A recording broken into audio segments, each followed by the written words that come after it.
Contrary to rumor, I didn't have the slightest inkling about the true source of the garbage smell when I was growing up.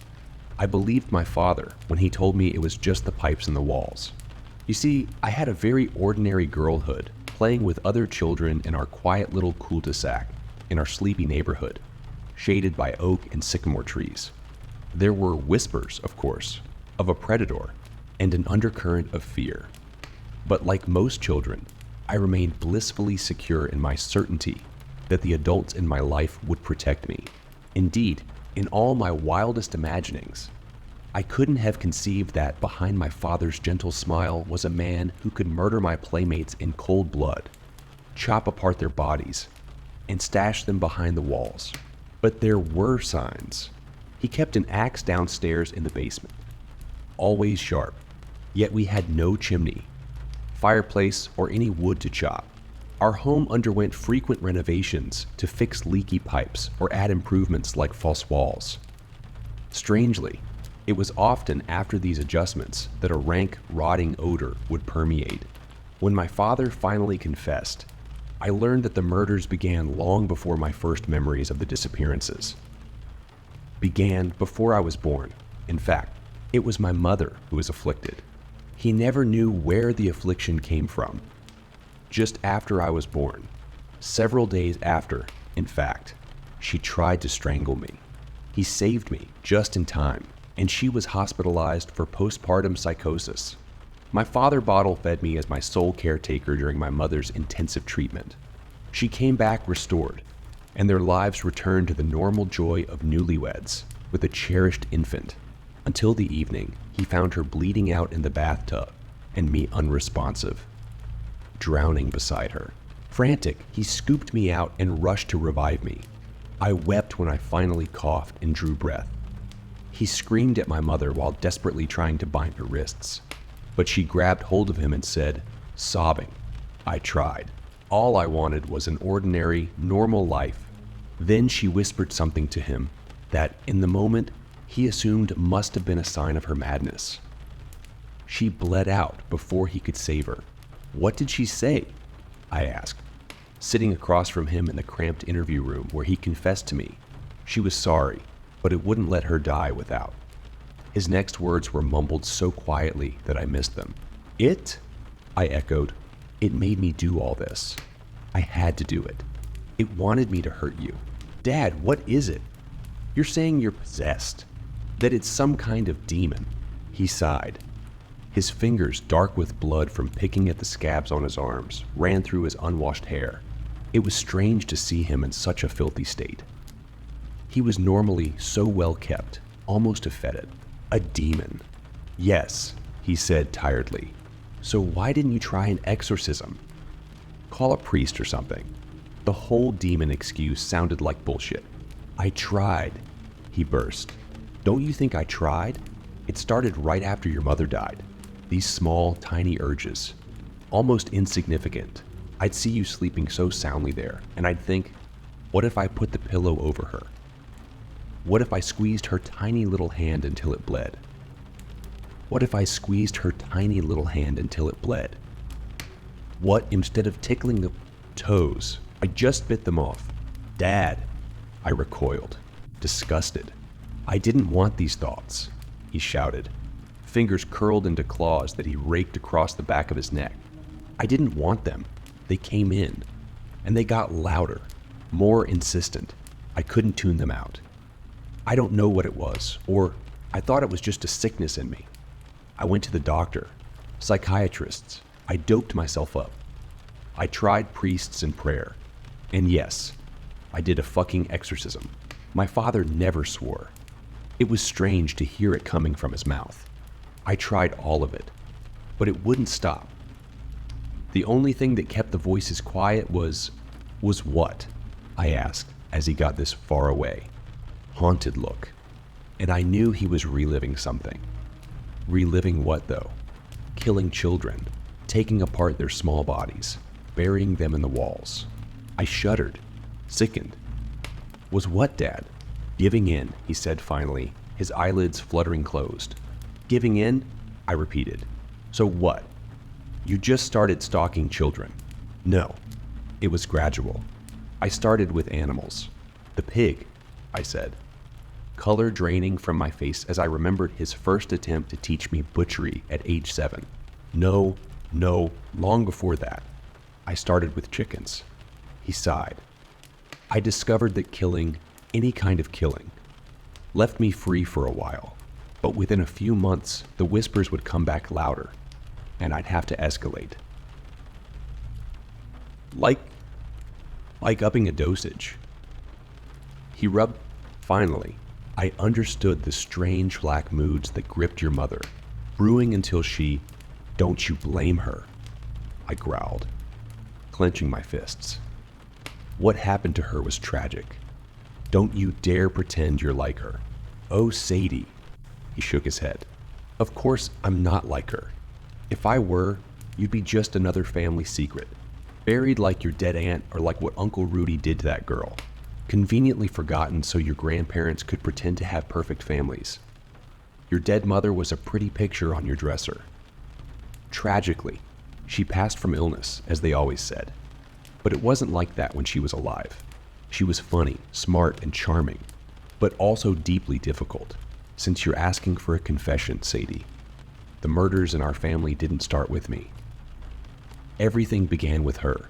My father met my mother at an event at the Chinese Culture Center, where both their families were occasionally involved. Neither my father nor my mother were much interested in the goings-on, and the pair of them escaped together to spend the evening walking and chatting, lost in each other's company.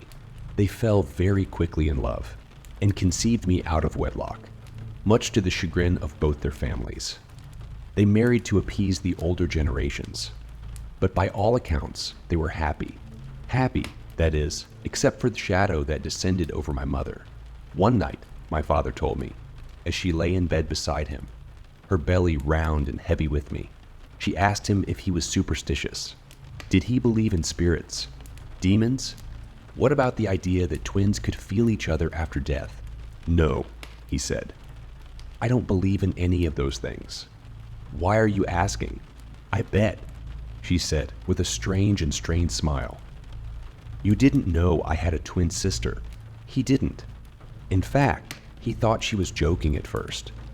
He only confirmed the existence of her twin later, speaking with her grandmother, who admitted that the twin had drowned tragically at the age of 12 in the neighbor's swimming pool. The family was devastated. How she drowned in relatively shallow water with a floating pool toy nearby when, by all accounts, she was a skilled swimmer was a mystery. It was also strange she'd been found alone, given the twins were usually inseparable. As for my mother, to have her twin ripped away from her at such a young age was like losing half her soul. She burst into tears whenever her sister's name was spoken to her. Yet, when she finally recovered, she blossomed like they'd never seen her before. And then she met my father. Dad. Really? I said. He never spoke much of my mother when I was growing up. And though I knew she died young after a struggle with mental illness, this was the first I'd heard of a sibling. A twin. A twin you've never told me about. Who you're implying drowned? Language, Sadie. I could have smacked him. I glared instead, enunciating each syllable. As his brow knit, I added, even if Mom had a sister. Why would you assume there's some deep, dark secret here? You haven't told me anything that would imply it wasn't an accident. Mom probably wound up with postpartum psychosis because she had unprocessed grief from losing her twin. Not just hers, he said, his voice suddenly devoid of inflection. What? I blinked. When he did not explain, I demanded, what do you mean? Who else has AI? Paused, my blood running cold. Family secrets. His dark eyes leveled with mine. Dad, I said, my heart quickening. Dad, who else has a... Check your birth certificate. You're lying. I would have known. He would have told me. Someone would have told me. This all had to be some elaborate concoction, warping our family history to shift blame. She didn't have postpartum psychosis, he said. I caught her just in time. To save you. You're lying. I don't know why I fought so hard to discredit this particular part of his account. especially when it could be so easily verified by a glance at my birth certificate, which I had at home.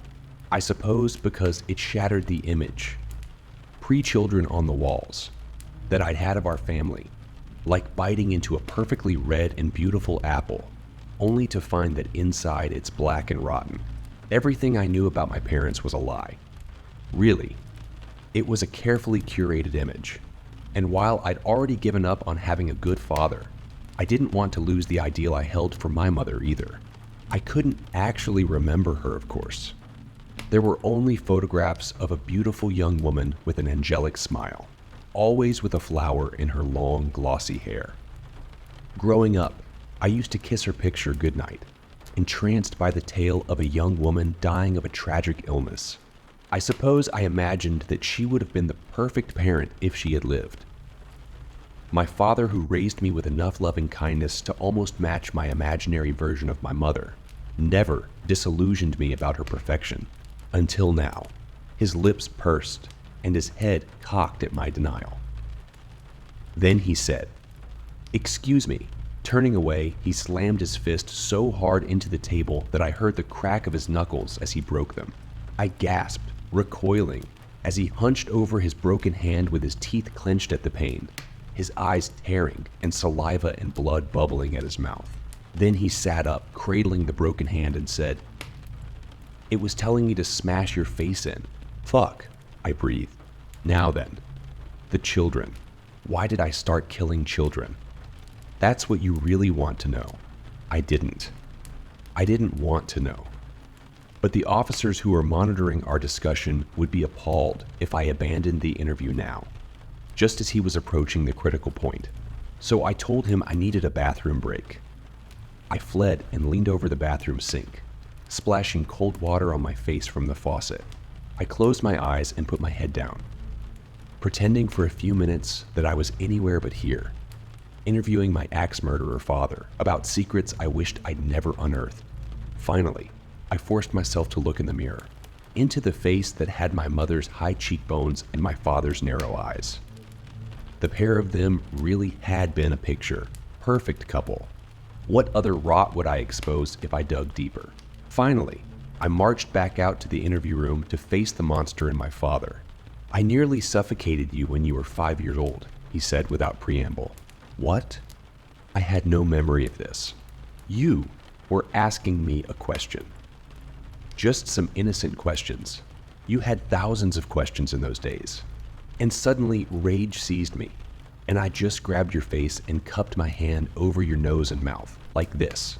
He mimed the action, his broken hand cradling the back of an invisible head, and the other hand cupping over an imaginary mouth and nose. The voices. They were loud that day, deafening, like church bells. They kept telling me to squeeze, so I held while you flailed and turned purple until you went limp. His hands squeezed tighter. In spite of myself, I felt my heart pounding. I felt myself counting the seconds. He kept squeezing, not looking at me, but at some distant memory. And then, abruptly, he let go. I exhaled, not even realizing I'd been holding my breath until his eyes flickered up at me again. You woke up in just a couple of minutes. I don't remember any of this. Well, you were only 5 years old. He paused. You lied to me, I said, accusing. He gave me a look. Yes, sweetie. I lied to you rather than explain to you that Daddy was possessed and purposefully suffocated you. I glowered and crossed my arms. Yeah, sure. Good call, I guess. Dad of the year. He actually laughed. It was just a short little laugh, but it was the first spark I'd seen in the man I knew, before he retreated into his shell again. I didn't trust myself with you after that, so I dropped you off with your grandparents. Then I tried to kill myself. A noose, a gun, sleeping pills, but it wouldn't let me go through with it. I finally understood what your mother went through. Went back to your grandparents and picked you up. Went back to your grandparents and picked you up. Like her, I was going to. His voice cracked. He'd been numb when he told me about the loss of my mother, but as he described his plans to end my life, emotion finally broke through. He put a hand over his mouth to hold in the sobs and said, "Because of how I choked you. I was expecting you to be afraid, ready to have to coax you, but," he shook his head. "The moment I arrived, you just flew into my arms. You were so happy to see me.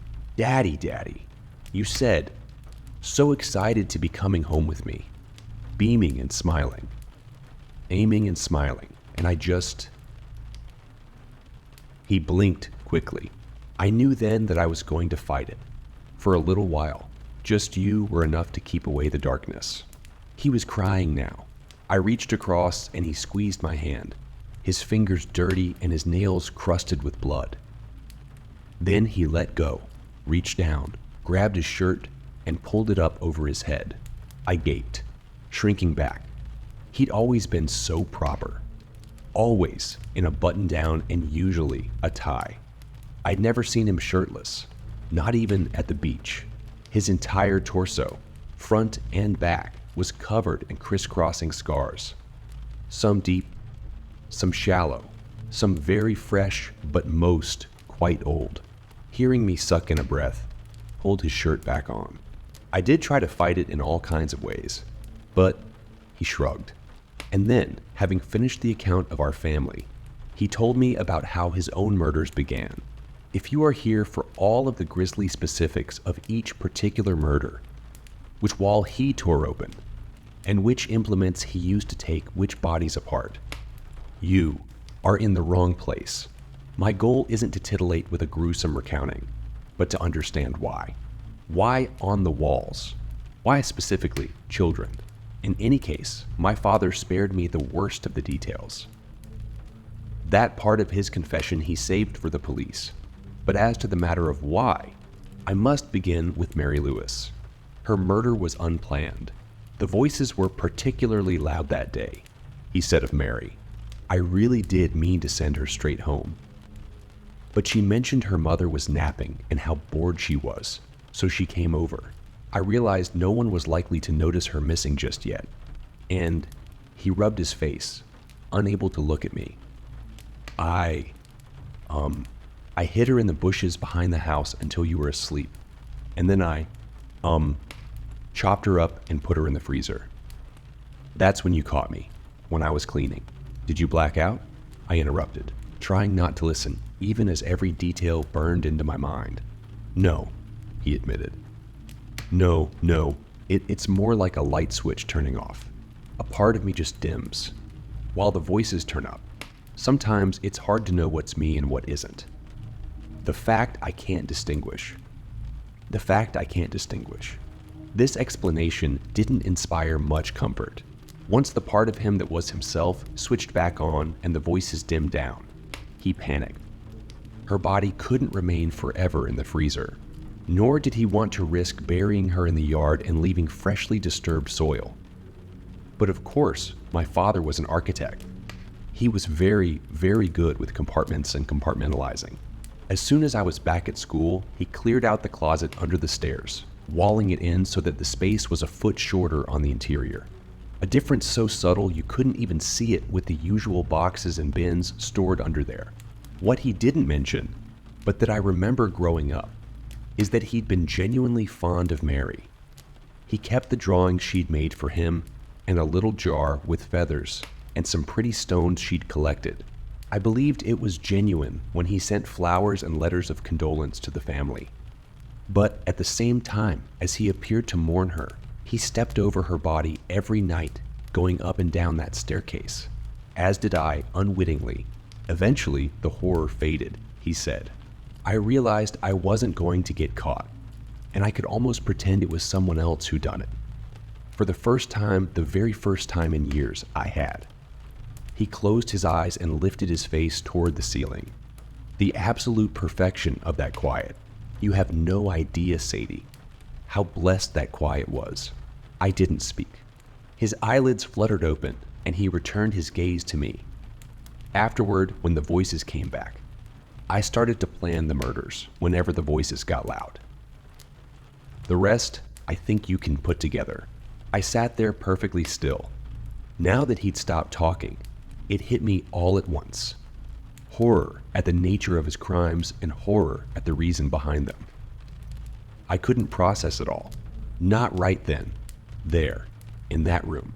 And finally I said, I need to go. I need to. Sadie, he called after me as I stood up.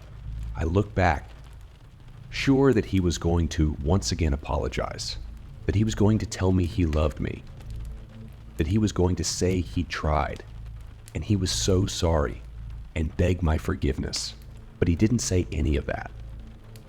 He was smiling, and he said, with the most terrifying expression of anticipation that I have ever seen, I was saving you for last. I gasped and fled. Despite his attorney's insistence on a mental health evaluation, my father was declared competent by the courts.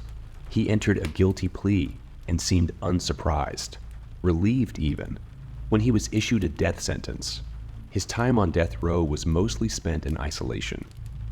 I was permitted occasional visits, but during these brief breaks from his solitude, we conversed very little.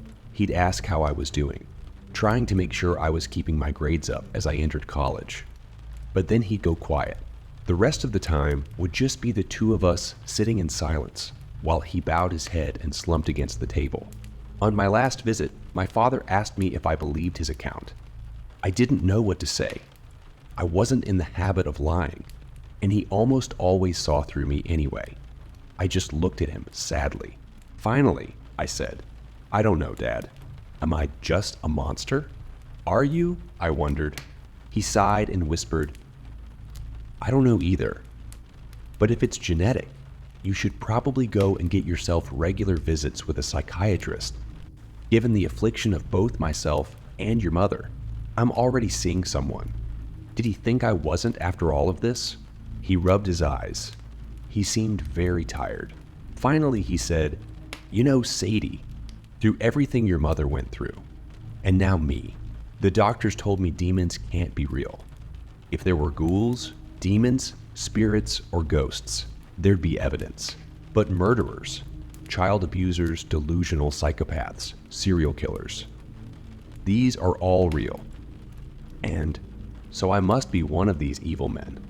But, he sighed, it seems such hubris to think that if we haven't scientifically proven something, that means it isn't real.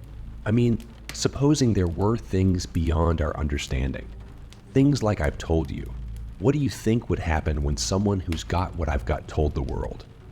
No one would ever believe them. And do you know, Sadie, my love, that's the worst part. That's the worst part. He put his head in his hands. It always distressed him very much when I didn't believe him. Dad, I sighed. What is it you want? Redemption. Forgiveness. It's not like I could give him those things. You still don't understand, he burst. You think this is about evil. This thing in me didn't want those children. Then why the fuck did you kill them? Dad, if it didn't make you do it, then why? What does it want? The same thing, he sobbed, that I've wanted for years and years and years. As he spoke, for the first time in my entire life, I felt a chill in his presence, a chill that started at my nape and trickled down my spine like ice water, deep, gut clenching, heart racing, fear. Every instinct screamed. I leaned back, and that's what saved my life when he lunged, howling. You! I fell over backwards, scrambling away while the guards rushed to restrain him. He writhed, screaming at me, spittle flecking his lips. Get back here! Bitch! Fucking bitch! You're a terrible daughter. Get back here right now. He spewed invective, words that no man should say about his own daughter. In my last look at him, it almost appeared as if he was tearing himself apart, blood running down his face from where his hands tried to restrain his mouth. His fingers jabbed into his eyes, blinding him so that he couldn't see me, so that when he shook the guards off, burly though they were, he groped sightlessly for me. I shrank against the wall as he just barely missed my foot, blood streaming from his eyes like tears. until the guards caught hold of him again and I fled. Victor Chen never completed his sentence. Nobody likes a child molester, which he wasn't, but that was the prevailing assumption given the ages of his victims. He was found beaten to a pulp and his throat slit. Probably the guards looked the other way and let it happen. To be honest, I think it was a mercy for him. His long ordeal was finally over. But I do think often about what he said at the end. If hauntings are confined only to the experiences of the haunted, how can we ever know? How can we ever know? How can we tell the difference between a haunted man and a madman? I'm not sure you can. Certainly, the courts and doctors couldn't. But whether it was real or not, I finally understand what he meant when he said it didn't want those children. I should have figured it out sooner. Simply based on what he told me about my mother. First, she killed her twin sister. Then her own child. My twin and very nearly me. Although she loved as for why she never tried to kill my father. Well, I think it's because she did something much worse, cursing him with the most terrible fate of all. It was in her final words, the ones he mumbled, so I couldn't make them out at first. Her last words to him were, "I'm sorry. It wouldn't let me die without someone new." Which brings us to my father's turn as host. All the children he killed ranged in ages from 8 to 18. The last one had recently celebrated her 18th birthday, just as I'd been about to. They were nearly always, in fact, girls my own age. You see, this is what he meant when he said he didn't want them. It wants what you love. It wouldn't let him die. It wouldn't let him rest. But while he succumbed to its evil in every other sense, committing the most terrible of acts and becoming a quite literal monster, sometimes I think about the fact that, in the end, he managed never to give it what it really wanted. In his own warped way, he continued protecting me, because every one of my father's victims was really just a stand-in, like stabbing a doll instead of the real thing. Each murder was just a substitute for me. I'd like to think he won, that he prevented it from getting what it wanted or passing it on to anybody else, that even though he couldn't kill himself, it died when his throat was slit, eliminating both him and it from the world. But a couple weeks ago, I saw in the newspaper that a pastor from one of the local churches, a progressive-minded, good-hearted woman known for making prison visits and helping the most unfortunate in society, had been arrested for the abuse and murder of 2 elderly people left in her care. When asked why she'd committed such a crime, this woman, who for decades had served the community with kindness and charity, and who by all accounts loved her clients very dearly, covered her face and said with apparent confusion, a phrase that gave me chills in its terrible, intimate familiarity, "I had to."